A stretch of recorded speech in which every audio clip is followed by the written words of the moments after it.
एक दिन एक संत भिक्षा के लिए बड़े भाई के द्वार पर गए। तब तक 6 भाइयों का विवाह हो चुका था, केवल 7वां कुंवारा था। ज्यों ही संत ने बड़े भाई के आंगन में कदम रखा, त्यों ही संत का केंद्रा स्वयं बोल उठा, नहीं बजो रे केंद्रा, यही है दुश्मन सबसे बड़ा बड़े भाई के घर। नहीं बजो रे केंद्रा, दया प्रेम सब छोड़कर रिश्ते में यही दाग लगाया। नहीं बजो रे केंद्रा, यही है दुश्मन सबसे बड़ा बड़े भाई के घर। नहीं बजो रे केंद्रा। योगी के बाजे से बार बार निकल रही इस रुदन से बड़े भाई के पसीने छूटने लगे। उसने अपनी पत्नी से योगी को तुरंत भिक्षा देकर विदा करने को कहा।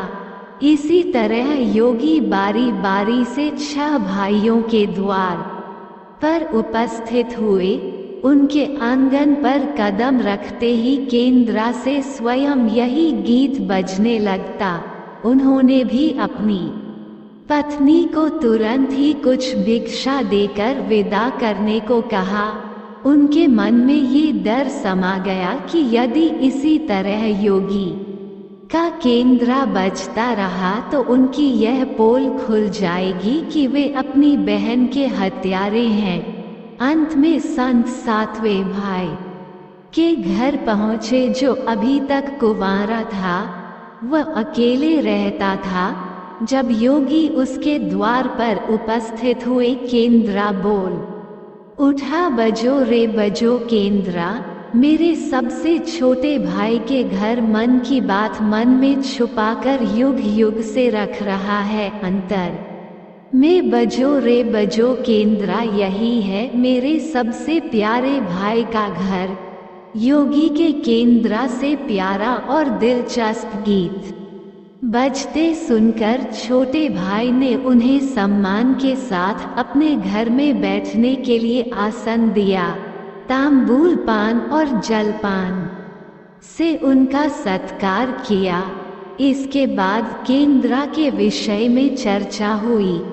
योगी ने केंद्रा की जन्म कहानी सविस्तार सुनाई। छोटे भाई ने उस केंद्रा को उसे देने की प्रार्थना की तो योगी ने उसे छोटे भाई को सौंप दिया। योगी के चले जाने के बाद छोटे भाई ने केंद्रा को अपने बिस्तर के सिरहाने की तरफ एक साफ सुथरे स्थान पर धूप दीप जलाकर सम्मान के साथ रखा। कुछ दिनों के बाद छोटे भाई के घर में कुछ परिवर्तन दिखाई देने लगे। जब भी वह काम से लौटकर घर आता, सारा घर साफ सुथरा पाता। जब रोज रोज यही बात दोहराने लगी तो छोटे भाई ने अपनी भाभियों के घर जाकर पूछा, मेरी गैर हाजिरी में आप लोग मेरा घर साफ करते हैं क्या? सभी ने जवाब दिया, हमें अपने घर के काम काज से फुर्सत नहीं है, तुम्हारा घर कैसे साफ करती? छोटे भाई ने निश्चय किया कि आज वो छुपकर देखेगा कि उसका घर कौन साफ करता है। वह घर के कोने में छुप गया। घर सुनसान होते ही स्थापित केंद्रा से उसकी बहन की शक्ल की एक लड़की निकली। घर का सारा काम किया और फिर उस केंद्रा में समा गई। छोटे भाई ने यह बात अपनी बड़ी भाभी को बताई। बड़ी भाभी ने उसे समझाया, ज्यों ही लड़की केंद्रा से बाहर निकलेगी तुम केंद्रा को आग के हवाले कर देना, फिर उस पर तुलसी जल छिड़क देना, फिर देखना क्या होता है। छोटे भाई ने बड़ी भाभी के कहे मुताबिक काम किया। उसने लड़की के निकलते ही केंद्रा को आग में डाल दिया और लड़की पर पवित्र तुलसी जल का छिड़काव किया। तुलसी जल के स्पर्श से वह मानव रूप में आई।